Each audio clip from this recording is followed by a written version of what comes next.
Halo pemirsa, pagi ini saya berada di klinik sendiri di Jalan Veteran Bintaro karena akan diwawancarai oleh TV dari RCTI dan juga iNews. Jadi saya akan menjelaskan bagaimana perkembangan klinik ini, tindakannya apa saja, dan apa yang dilakukan terbanyak di sini serta unggulan-unggulan produknya.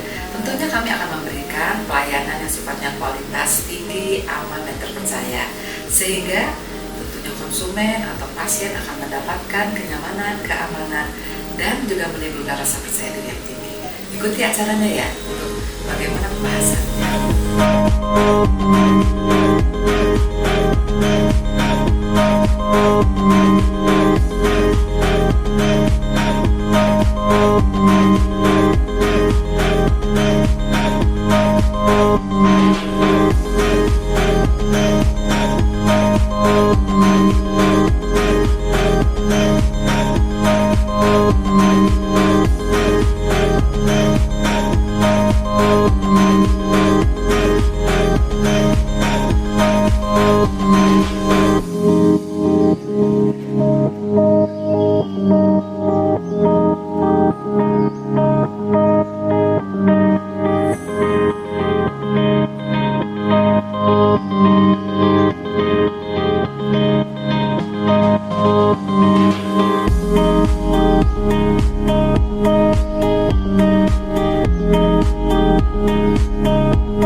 Sejarah awal bermulanya klinik. Jadi klinik ini mulai ada tahun 2005 di Jalan Veteran Bintaro, dan saya sebetulnya lulusan dari Fakultas Kedokteran Pajajaran tahun 2003, lalu saya hijrah ke Jakarta tahun 2005 karena saya melihat perkembangan kebutuhan masyarakat yang ingin menginginkan pengobatan lalu perawatan estetika yang sifatnya itu medis, konsepnya medis, aman dan terpercaya, sehingga saya mengembangkan klinik ini dengan melihat bagaimana saya melakukan konsultasi dengan spesialis kulit tentu saya sendiri, kemudian juga melakukan analisis yang tepat, kemudian diagnosis yang tepat, dan perawatan sesuai dengan kebutuhan. Nah, seiring bertambahnya waktu, ternyata alhamdulillah gitu, masyarakat itu percaya ya, karena kita memberikan keamanan, kemudian juga natural hasilnya, sehingga masyarakat lebih banyak lagi datang ke klinik, sehingga akhirnya saya juga menggunakan teknologi yang lebih modern, tim medis juga saya tambahkan, kemudian layanan-layanan saya tingkatkan untuk berkualitas. Sebetulnya konsep klinik itu sangat sederhana, jadi kita ingin memberikan pelayanan yang berkualitas, kemudian mengikuti tren dengan up to date, baik produk maupun prosedur yang tepat, dan juga kita yang penting adalah bagaimana memberikan solusi yang berjangka panjang kepada masyarakat. Itu yang klinik. Jadi pasien barusan datang ke sini, seorang wanita berusia 40 tahun, dan keluhannya itu dia adalah aging. Nah, kemudian saya lakukan pemeriksaan anamnesis saya tanyakan keinginannya apa. Ternyata dia membutuhkan injeksi skin booster.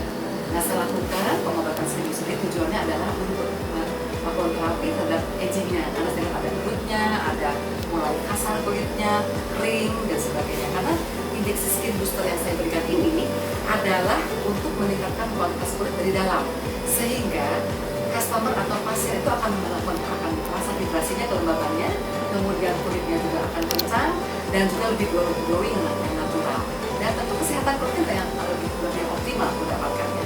Dan pengobatan ini kenapa saya anjurkan kepada pasien tersebut, karena ini aman dan hasilnya instan.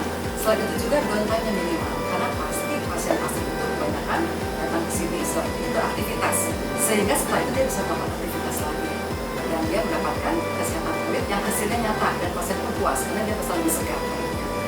Yang pertama, setelah pasien kita tidurkan, kita bersihkan dulu wajahnya, kemudian kita steril wajahnya agar lebih bersih, agar tidak terjadi infeksi pada waktu tindakan.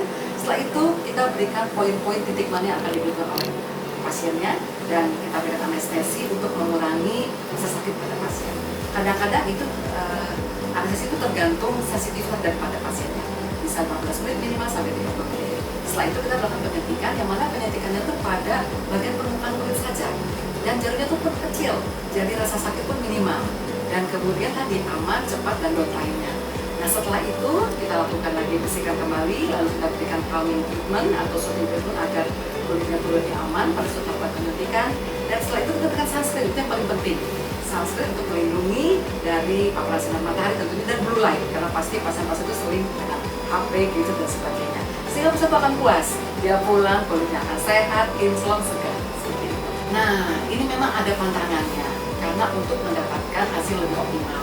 Pantangan yang pertama, sebelum tindakan, pasien tidak boleh minum yang misalnya teh, alkohol, kopi. Kenapa?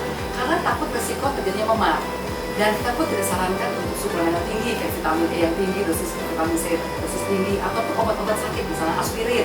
Karena itu akan menimbulkan perdarahan pada kulitnya, mudah berdarah. Itu ibuprofen untuk orang-orang sakit misalnya pada kulitnya. Nah itu sebelumnya.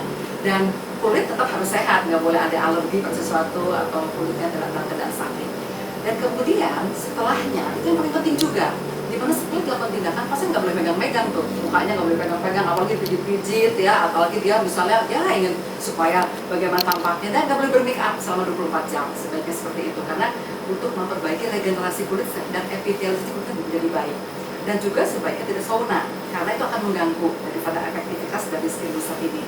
Dan juga tidak boleh berolahraga yang berat, karena kalau berkeringat dan sebagainya mengganggu juga hasilnya. Dan kalau ini diikuti prosedurnya, alhamdulillah hasilnya akan optimal dan kulit sehatnya pun akan lebih terjaga. Karena skin booster ini adalah suatu konsep minimal invasif, tentunya bisa satu kali sudah terlihat hasilnya, tetapi yang paling baik 3 kali minimal dengan jarak 2-4 minggu. Dan kalau dia ingin lebih bagus lagi, kesehatan kulit lebih optimal, dia ulang lagi 3 bulan kemudian atau 3 kali, tergantung kebutuhannya. Atau kita ulang lagi nanti 6 bulan 3 kali seperti itu. Jadi setiap 3 bulan sekali, 6 bulan sekali, yang awal 3 kali dengan jarak 2-4 minggu, kemudian nanti diulang 3 kali sebagai untuk maintenance, dan 6 bulan sekali. Seperti itu. Dan hasilnya akan lebih baik, sehingga kesehatan kulitnya akan lebih bertahap optimal. Nah, perawatan kita itu cukup banyak, karena kita memang banyaknya selain pengobatan penyakit kulit juga, kita ada perawatan estetika. Dan ketahui bahwa estetika itu pasti dunia dengan jerawat. Jerawat itu ada scar untuk laser dengan scar, ada tindakan juga untuk pori yang besar, menggunakan laser juga kita ada chemical peeling, kemudian ada dermastem, ada derma roller, kemudian juga untuk lifting kita melakukan yang non-invasif seperti flat lift, juga ada filler untuk supaya mengisi volumizing yang kendur gitu, kemudian juga untuk nanti kita berikan botox seperti itu. Namun yang saat ini lagi happening itu orang lagi senang di mesolipo. Jadi mesolipo itu adalah suatu tindakan, kita lakukan penyuntikan juga, yang sifatnya untuk memecah lemak yang terfokus, misalnya di pipi, double chin, gitu ya, kemudian di lengan, di paha, di perut, itu kita lakukan mesolipo. Tetap ya, walaupun mesolipo itu adalah injeksi yang bisa membantu memecahkan lemak dan nanti terurai kemudian dibuang melalui ekspansi. Nah, namun tetap harus makannya dijaga, kemudian juga dia olahraganya juga harus tetap teratur. Karena itu semua tidak ada yang sifatnya satu tunggal, jadi harus pengobatan holistik. Yang penting prosedur yang kita berikan harus diikuti oleh pasiennya. Nah memang ya, saya lihat itu sekarang klinik-klinik kecantikan itu sudah banyak menjamur di mana-mana. Malah di Bintaro mungkin lebih dari 100 ada mungkin ya seperti itu. Tapi yang membedakannya, kita tuh tidak hanya memikirkan instannya saja, tetapi yang penting aman dan terpercaya. Karena pasien itu kalau dia tahu aman, siapa yang melakukannya, tim medisnya, dokter-dokternya, memang kita berdasarkan konsep medis yang baik, prosedur yang tepat, dan bagaimana produknya juga dia kita up to date dan juga aman, itu dia akan lebih percaya. Jadi kepercayaan pasien yang kita utamakan. Karena saya ingin membuat pasien terpercaya, sehat kulitnya, bukan hasil cantiknya saja, tetapi saya ingin mengubah supaya dia mempunyai jati diri sendiri, sehingga dia merasa inilah versi diri terbaikku. Jadi tingkatkan kepercayaannya pada pasien itu, karena pasien kadang-kadang datang dalam ketidakpercayaan, rasanya tuh dia merasa minder dengan keadaan kelainan kulitnya. Nah kita tingkatkan seperti itu, jadi bukan hanya hasil instan saja, tapi aman kepercayaan pasiennya itu, karena kita melakukan step yang aman dan terpercaya kepada pasien dan tunjukkan versi diri terbaik dari pasien. Itu yang memudahkan.